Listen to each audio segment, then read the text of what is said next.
E o que eu mais ouço é: agora vai dar certo, senador. Hoje, conversando com médicos, com especialistas, a doutora Janice Lamas, uma respeitada radiologista aqui de Brasília, mineira, me perguntava: e vai dar certo, senadora? Vai dar certo, sim, desde que tenhamos vontade e disposição. Evidentemente que também é preciso entender que não é apenas o esforço de um governo, mas agentes econômicos, dirigentes das empresas, sejam públicas, sejam privadas, em ter um tratamento com esse país de produzir com mais simplicidade, com menos burocracia, um país mais barato para quem quer trabalhar e produzir. Tudo que está se vendo agora é que isso decorre exatamente de um Estado amarrado, de um Estado que foi montado sob uma estrutura de interesse partidário e não propriamente de interesse coletivo. E é essa estrutura que precisa fazer aquilo que José Roberto Guzzo disse na Veja, o desmanche das coisas que amarraram o Brasil para o atraso, para a impossibilidade de avanços, não só na área social, porque quando você gera 13 milhões de desempregados ou 12 milhões de desempregados, isso é contribuição social? Absolutamente. Então é preciso enxergar a realidade como ela é e não tapar o sol com a peneira, imaginando que em apenas 2 anos as coisas deterioraram a esse ponto que é atacado agora.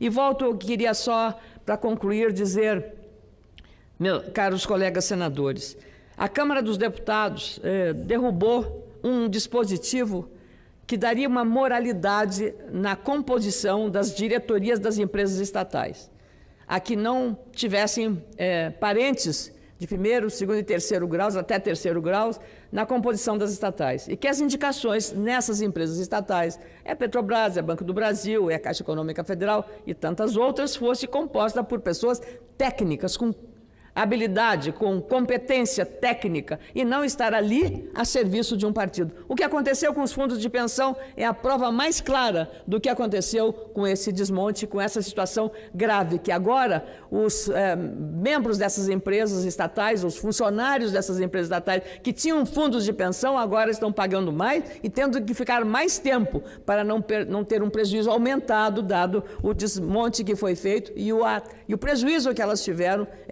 esses fundos de pensão das estatais, tudo por conta da irresponsabilidade e por ter feito ou seja, o aparelhamento partidário nos fundos de pensão, que tinham que obedecer a um líder que comandava aqueles processos nada éticos do ponto de vista do recurso que era a poupança dos funcionários, que deveria ser bem aplicado e foi aplicado com investimentos de altíssimo risco, mas com interesse partidário.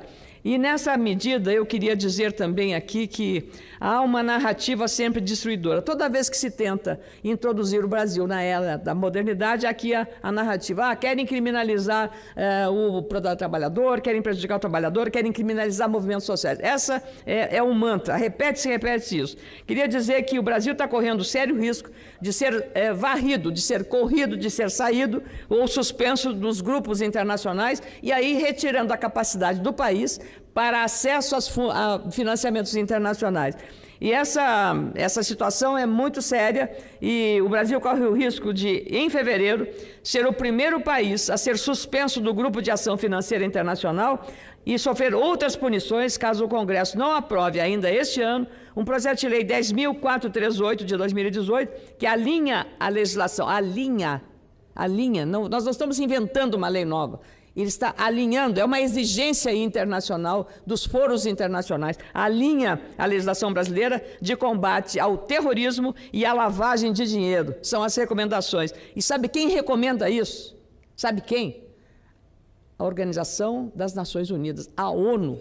É ela que exige esta regulação, esta legislação específica para isso. Aliás, queria lembrar também que eu sou autora de um projeto dessa mesma natureza para que o Brasil possa entrar na OCDE. E também é uma determinação do próprio Conselho de Segurança das Nações Unidas.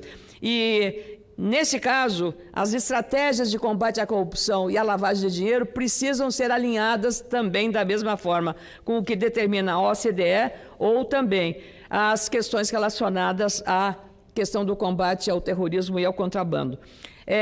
Na verdade, as designações nacionais junto ao Conselho de Segurança das Nações Unidas ou os seus comitês de sanções pertinentes e a terceiros países devidamente fundamentadas.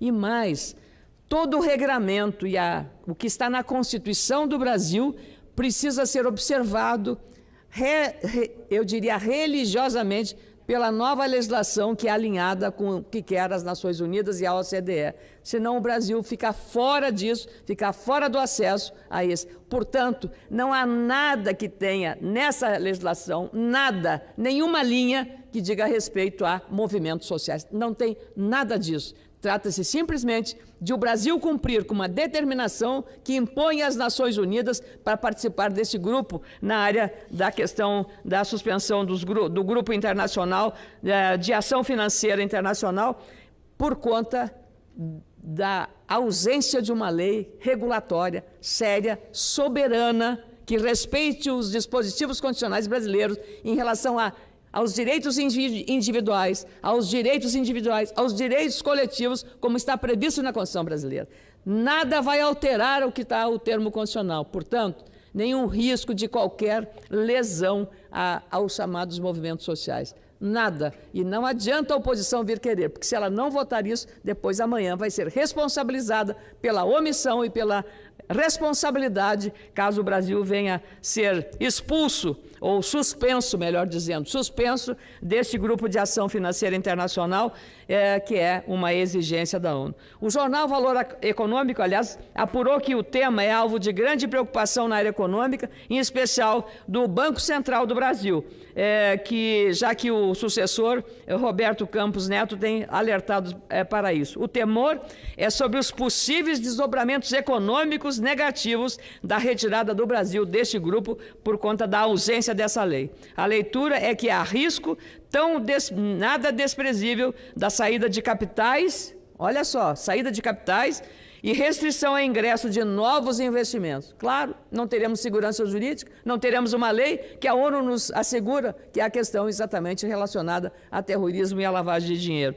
Esse cenário já provoca também inquietação em parte do sistema financeiro internacional que tem no Brasil grandes investimentos. Então nós temos que ter muita responsabilidade. E a oposição tem o dever, sim, de fiscalizar, de criticar, de exigir explicações do governo, mas não tem o direito de destruir as coisas que estão sendo construídas com muito sacrifício pela sociedade brasileira. E esta casa, como a Câmara dos Deputados, tem uma enorme responsabilidade de construir essa nova nação que começa a respirar, pelo menos, num grau de responsabilidade e confiança como não tinha antes. Muito obrigada, senhor presidente.